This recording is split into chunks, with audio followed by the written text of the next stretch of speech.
This video is sponsored by My Adorable One. My name is Mrs. Elizabeth Nanaya Asenso Okyere. Most people know me as Mrs. Nanaya Asenso Okyere. I have recently taken back my Elizabeth because my late husband didn't like Abrofudin. And so he emphasized my Nanaya. And I said I wouldn't allow him to change my surname and also my first name. So I made the Elizabeth an initial. So I would write E.Nanaya Asenso Okyere. I'm a management consultant by profession. In fact, until 2016 when I left Gimpa, I was a senior consultant in management at Gimpa. And in terms of my parental responsibilities, I married inheriting 3 children, and then I added on 3 children. So I always say I'm a mother of 6, 5 boys and only girl. The only girl is Eno, now Eno, Mrs. Eno Quakerin, who from childhood was the talkative, and by God's own design, she is using that nature to do so well. Eno is talkative mom, and she is the one who is making waves, in Instagram and other social media platforms. So she's my only daughter, and she's really made me proud because what she's doing, is something that helps women to know the ins and outs of pregnancy, motherhood, and everything in between. So I really love what she's doing. But back to being a grandmother, because Eno has given me 2 sons, now I would say that I'm a grandmother of 2 sons. I recall that my late husband used to like visiting his siblings and mother then, when she was alive, spending the new year with them. So we would celebrate Christmas in Accra and then travel to Dunkwa on Ofin around 28th, 29th of December to celebrate the new year with them. So the year, that is 89, when we got married, that was my first time that we were going to Dunkwa on Ofin. So I'm suspecting that that's when I became pregnant with Enu, my first child. Yes. And so when we came back, I don't remember whether it was in January or February that I realized that I had missed my period.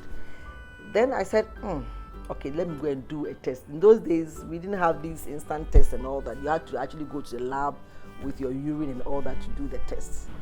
And I remember when it turned out positive, I was over the moon, so excited. It was excitement. I mean, I was so happy. And then I started praying that I get a girl because, he had 3 boys in a row. So I was praying that I would have a girl, and the Lord listened to my prayer. In fact, at the time, we didn't have much of these scans knowing the sex before and all that. So I was quite anxious. And then the boys would say, "Mommy, are we going to have a sister?"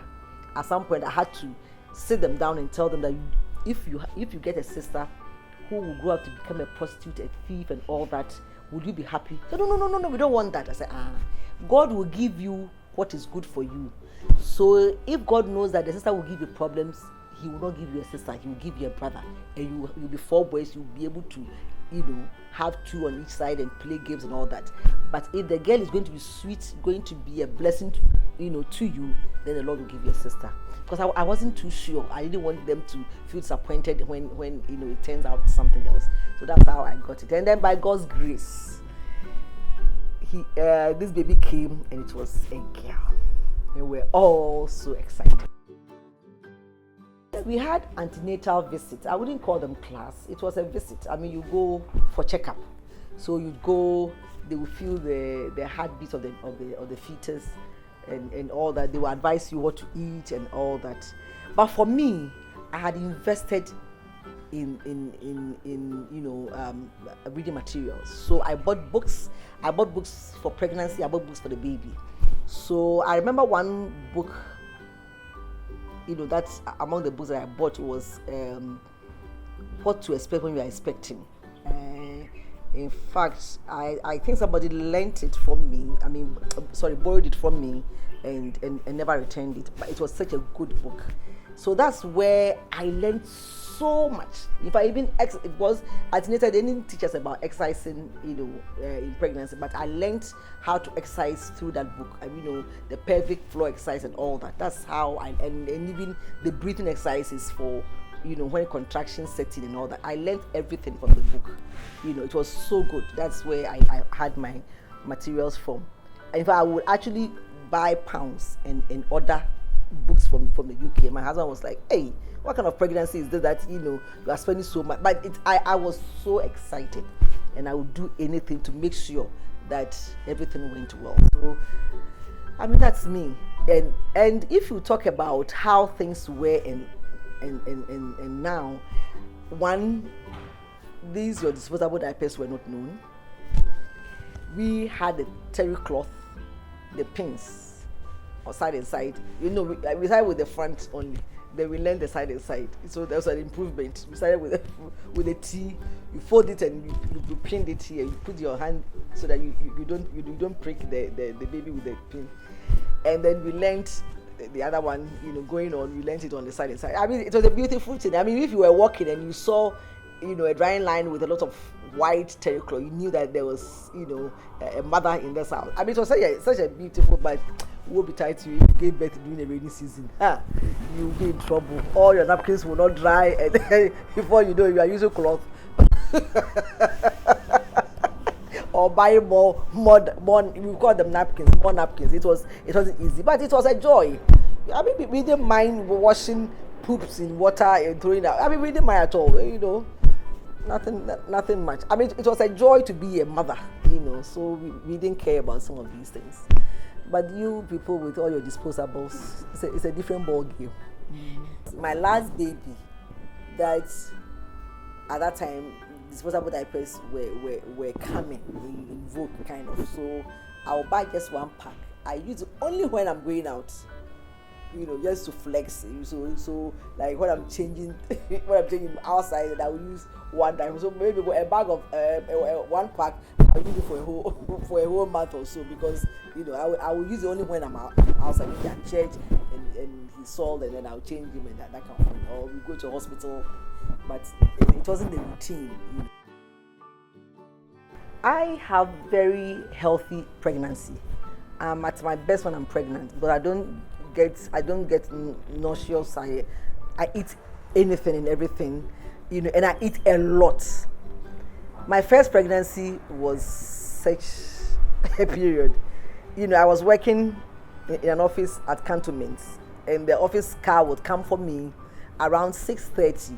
Before they got there, I would have had my breakfast, which is ampesi and some good abomu or some hot pepper or something. Then when we get to the office, it will be about 8-ish, because we'll pick a few people, on the way. When we get there around 8:15, there's this kenke seller who comes to sell. Oh, I'll pretend as if I haven't eaten, and we all buy the kenke. We'll go to the kitchen and I'll eat. Somebody who had just eaten at 6 a.m. Then around 10, I'll have my tea with biscuits. Lunchtime, we have some fufu joints. I will go. People will be eating banku and stuff. I'll eat my fufu. Around 3:34, I will have my tea and some biscuits before I get home and have my evening meal supper. So I was eating a lot, and my baby became so big. So around the 40th week, when I went for my last antenatal, the doctor told me that the baby is just too big. The baby can't even move, so they're going to induce labor. He made them put this intostinum or whatever they call it on me, and if it's today that the doctor will come and look at it, I don't know. He never passed there. So in the course of, in fact, I had come back home, packed and everything, and went back for this syntocininum to be put on me around 6, 7 thereabouts. This man, doctor never, came around to see me until another doctor who had come on night duty. He's one person who would not even come to the maternity ward. This was University of Ghana Hospital, and the midwives there ran to him and told him that, oh, doc, please, there is somebody who has the drip or whatever they call it on. And they said, but I didn't request for that, so I won't come. It's not my responsibility. I said, oh, doc, please don't do that. You even know her. He said, who is she? He said, oh, you know her. Then he asked for my folder. The name on it was Nanaya Asenso Okyere. He said, I don't know anybody like that. This doctor, was the boyfriend of my roommate back at school. So he knew me very well, but he knew me as Elizabeth Kakari, or at West Elizabeth Asenso Okyere. Here am I, the name, first name not there, last name not there. So my identity was completely lost. He said he wasn't going to budge. This midwife persisted. And Victor came and saw me and said, Lizzie, what are you doing here? Why do you want to die? You are such a stupid girl. Who asked you to take this? He insulted me. I mean, typical of him. I know him. I mean, he's friends with me. I know him very well. They said, okay, look at you. Because of you, I'm going to miss I think some football or something, film or football or something. I'm going to miss it. He insulted me and then he decided to help me out. Then he requested that they bring, the scissors because the baby was so big and he was going to use the suction pump and he needed to make some incisions. All the scissors that came were so blunt. Oh, this man gave it to them. He insulted them. Foolish midwives and nurses here. You cannot even sharpen your scissors. Look at how blunt this thing. I can't even make, incisions. But by God's grace, he was able to use the suction pump to pull out this big, fat baby. I gave birth to Eno at 4 kilos, a first delivery. Ordinarily, they should have even done a C-section, but where I was, and also by God's grace, I was able to go through it. And then when she came, I retained placenta. Victor had to go in to pull the placenta out. So my delivery was quite a difficult one. And about 2 or 3 days after, I went into serious depression. But thankfully, my depression was not the type that you don't even want to see the baby. I wanted the baby all over me, but I didn't want to go home. In fact, when they said I was going home, I cried, and it was like, I guess I didn't want to leave the hospital. I was that depressed, and even when I got back home, it took a bit of time for me to get back to my mood. Oh, my newborns, because of the knowledge I had acquired from reading, I had a fair idea of how to take care of them. And I was so particular about my baby. Especially my first one. Eno was having a picture taken literally many times in a day. I would go see her lying in the cot, I would take a picture. 10, I would take a picture. I was all over her because, I kept asking God, how did this happen? It was such an amazing thing to me that, hey, I have a baby. A baby had gone inside me. I have brought out a baby. It was such a fascination. So she had a lot of pictures. I had the camera. It wasn't these mobile phones, a camera. I would go even when she's sleeping, I'm taking a picture. I was all over her. That was. But I really took care of her. I don't like her food, so I didn't have problems with children not eating and all that. So very healthy, very chubby. Everything was fine. Yes, everything was fine. I don't recall any major sickness. No, not with Eno. Okay, with the second one, Nanabaji, he collapsed sometime. I think when he was a toddler, but by God's grace, he got saved. And then the last one mysteriously got drowned in a bucket. By God's grace, he also got saved. These are, the eventful situations, I should say, happened in their childhood. But when it comes to actually taking care of them, I had acquired knowledge and I had help too. That one, it's still a mystery because the baby was asleep. We had a family area upstairs, and we had this, this convertible bed into couch kind of furniture. Convertible, so he was lying in one because I wanted him exposed so that I could be okay. It was during Christmas time. It was on the 27th of December, so we had a family visiting us from the Ivory Coast, so there would be a lot of cooking and all that. So whilst I was cooking, I didn't want him to be in his cot where people had to go into the bedroom in and out, so I had put him in a couch in an open family area. And then after I'd finished cooking lunch, I asked, my senior most son to go upstairs and tell the father that food is ready. That was when he saw the baby's legs jutting out of the bucket, and he screamed that Ofosu is in a bucket. Apparently he had crawled. I don't know whether he crawled over, but you see, he didn't crawl over, because honestly, if he had crawled over, he would have tumbled over a bowl that contained like his powder, his creams, and all those things were there on a side table before the bucket. So how he got into the bucket and got drowned without that small thing tumbling down is a mystery. But God, in His own might, saved him. Yeah. The second pregnancy was quite unplanned, I should say, because we are Catholics. The March marriage I spoke about was the traditional marriage, and we had planned that because I became pregnant, I think in December after, we said we were going to have the holy matrimony, yes, blessing, some kind of a wedding, you call it. And then so the following year, this was 91 July, we had this church blessing. And my mother and her friend came, and it was my mother's friend who told my mother that Nana is pregnant. My mother said, how? Like she can back it to for me or better I'm pregnant. Because Auntie Sarah. So then it was brushed aside. But my mother told me that Auntie I suspect that you are pregnant. So how? But you, mommy, didn't you tell me that when you are breastfeeding, you don't have a period? Then she said, yes, so long as you are breastfeeding, you will not have a period. So I had that at the back of my mind. So when I wasn't having my period, I thought it was normal. Then I think we had the wedding in July ending. So August, September, about October, my birthday area, I realized that no, my tummy was bulging. So I said, let me go and do a test and see. When I went, I was told that it was positive. I started crying. The next girl said, why are you crying?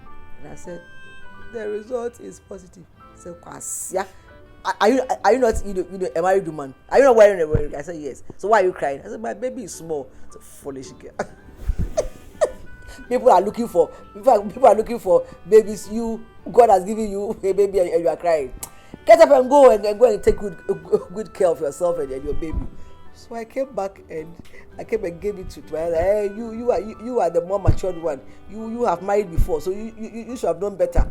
And me, I'm a small girl. Then you sat down and made me pregnant again. Anyway, the rest is history.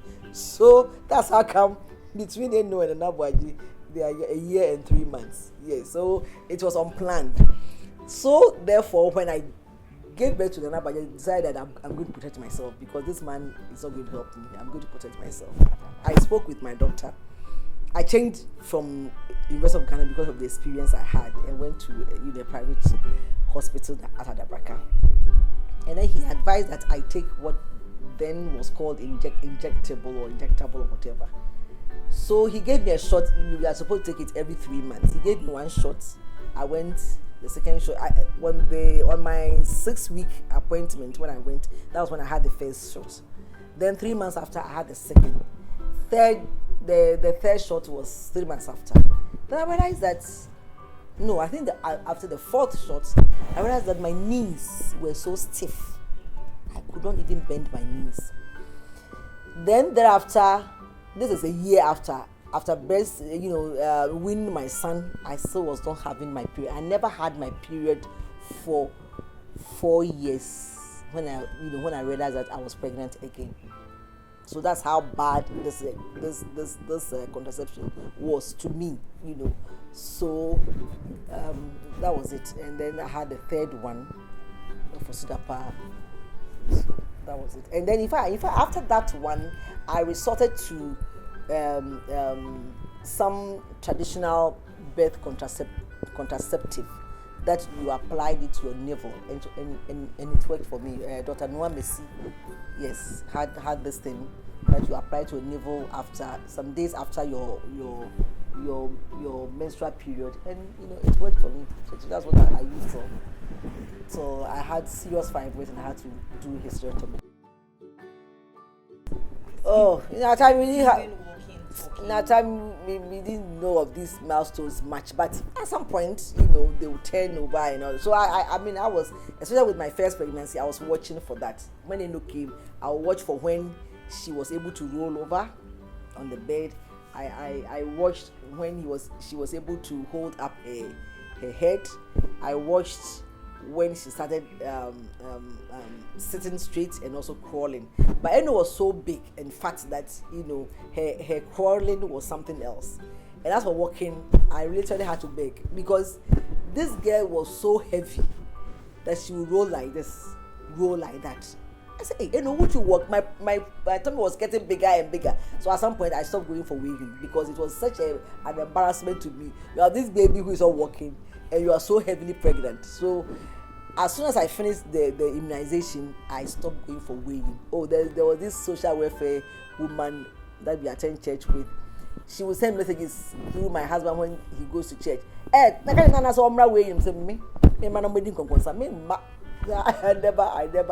stopped going. I think Eno walked around 14 months. Yes, it was that late. So I was really worried. It was just laziness. Her weight was just so much. Others, the others, because of my experience with Eno, I slowed down my eating. I reduced my eating with Nana, my second one, and I had him at 3.6 kilos. I reduced by 4.4, and then the same thing happened to the other boy too. That one too, I think around 3.4 or so, 3.6. About that, I reduced it because Eno's own was just too heavy. But me too, I have to eat. So sometimes I try small and then I reduce the eating. But I loved to eat when I'm pregnant. The way we fed the children, for example, because for me, I resorted to a lot of our local stuff. So I will mill my herring and to make their sauces for their light banku. I will do thick cocoa, let it cool and become light banku, and I will feed them with the sauce I've made out of milled herring, some eggs, or some beans and all that. Maybe I'll take a piece of chicken breast, add carrots, tomatoes, boil onions, and everything, boil together, blend, and make some kind of some pureed kind of sauce, and then they'll eat it with their softened rice, or that this thickened cocoa I call light banku, or some yam eto, something. So that's how I was feeding them. Kotomri sauce with some of the powdered fish or eggs. So I was feeding them with our local dishes. Eno didn't quite like the food, but she also liked the sweet things. So like the cereals, and at that time the cereals were more of the Cerelac that we have. So she would eat some of that and you eat some of the local ones. Nana Bwaje didn't like anything sweet. So Nana Bwaje, right from 4 months when I started introducing the dishes, he liked his savory stuff. Ofosu was in between. I don't really remember. When after the first and second, the excitement goes down. I remember Ofosu asking me where are his baby pictures. The way I took pictures of Edo, it reduced when Nana Bwaje came, and nearly diminished when Ofosu came. I mean, the excitement had gone down.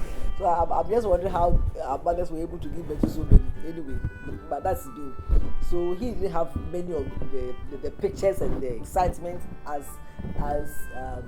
Edu especially had when I gave birth to her.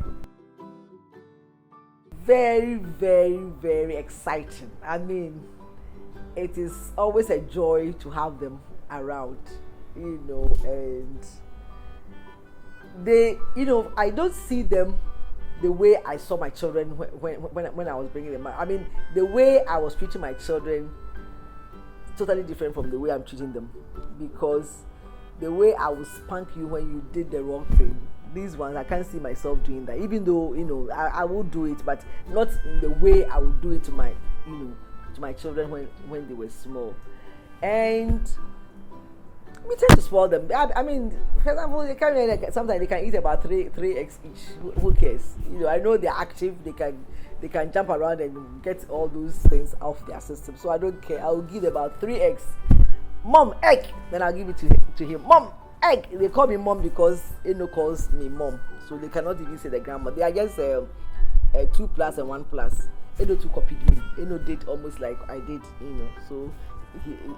She also had back to back, but they are 2 boys, and they are such a joy to be with, even though they really wake me up. I mean, they really make me work, especially the younger one, Drew.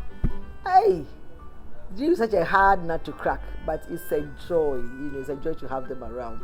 I look forward to Tuesdays and Fridays when they come, because and you can see the excitement when they come. They are themselves very happy because they know in Grandma's house there are no rules, and one of them has the T-shirt that has it.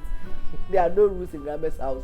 They can break any rule, because when I go to my living room, the way they've spoiled things, if they were my children, no way, I wouldn't take it for a second. But they've broken them. I don't really care, So I think that's the difference, because you tend to be amazed at what the Lord has done for you. You look at yourself and you're like, hey, and I am still very strong, active, and I'm able to. I push them in their cars. We push.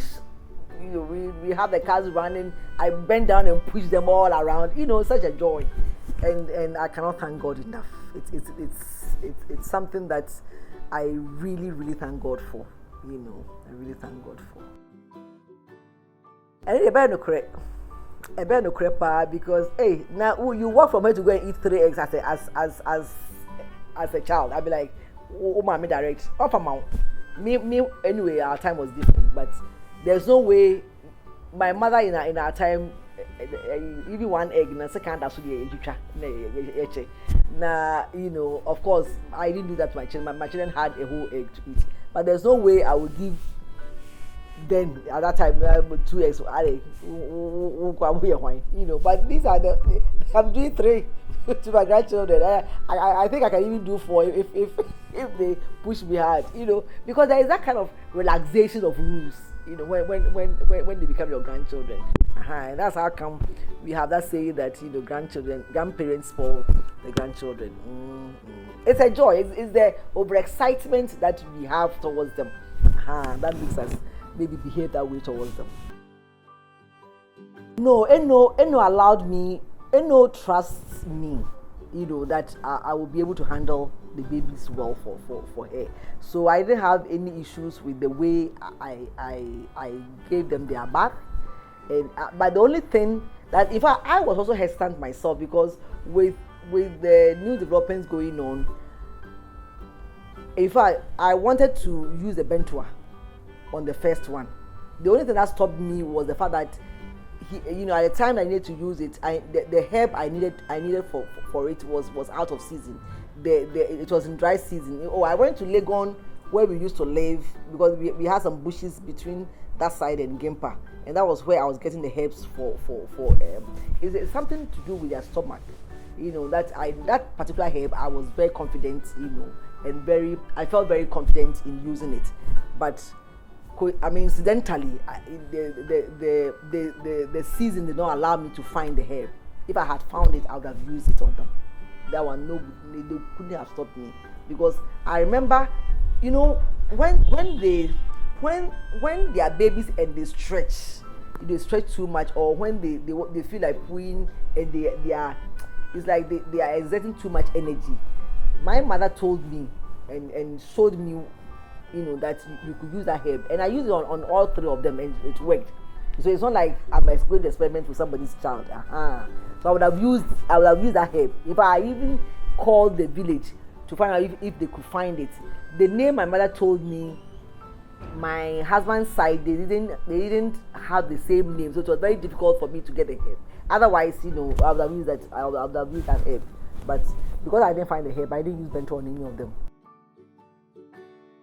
What I don't like about parents of this age is the use of the English language with their children. I think that as much as possible, they should use the local language so that the children will be able to think, in the local language before they even start learning the second language. But you see everybody speaking English to their children, even those, excuse my language, whose English is not good enough. They speak tree English or vernacular English. They are teaching the children that kind of English. I feel very terrible about that. If you ask me about my advice, I would say that they should be careful with the social media. People paint such a picture on social media, and others who are viewing it think that is the truth, that is what it is. But they forget that people, it's like, taking a photograph. You pose with a smile and all that, and what you see is not what is at the back. So you don't you look on somebody's pictures on Instagram and all that, and you also want to be like that. There's some kind of competition. How can you, for example, want to be like Kardashians? I mean, where is your money? Where are you getting the money from? And you see, we tend to copy blindly, and that is what is pushing people to do all kinds of things to make money, because you want a certain level of life which you haven't reached. For Christ's sake, let the youth learn to cut their coat according to the size of the material, not according to the size of their body. So the size of the material. The material is the money they have or the resources they have. They should learn to do things according to their means, so that they don't stretch themselves too much. And this stress we are talking about these days is all because of what they are putting on themselves. You haven't reached. You are just A, B, C. Meanwhile, you want to do E, F, G, H. You haven't reached there. Why wouldn't you put stress on yourself when you do that? So I think that they should be careful and do things systematically. Don't copy blindly, because what you see on social media is not the truth. People make beliefs, and so they should be very careful, not to copy blindly and think that is what is the real thing. That would be my advice to them. But this same social media can be used positively. A lot of people have talents, talkativeness, if there's a word like that. Right from class 1, every list that they will do in class about talkatives, her name will be there, because she's always talking. She can't keep quiet. Look at how she's turned this way of talking, on social media, and she's making waves. So the youth have a lot of inherent talents that they can also turn them around positively on social media. I see a lot of people doing home cooking, doing some beautiful thing, hair band. I mean, beautiful people who have their own professions have these side, entrepreneurial ventures, which I find so good. So I would rather encourage them to look at the social media in that vein.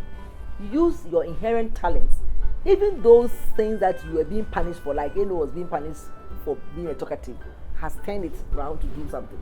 So whatever that you have in you can be turned around. So I would rather encourage them to use the social media for such ventures and expand the economy, make their own micro economies good. That will be my advice to them. This video was brought to you by My Adorable One.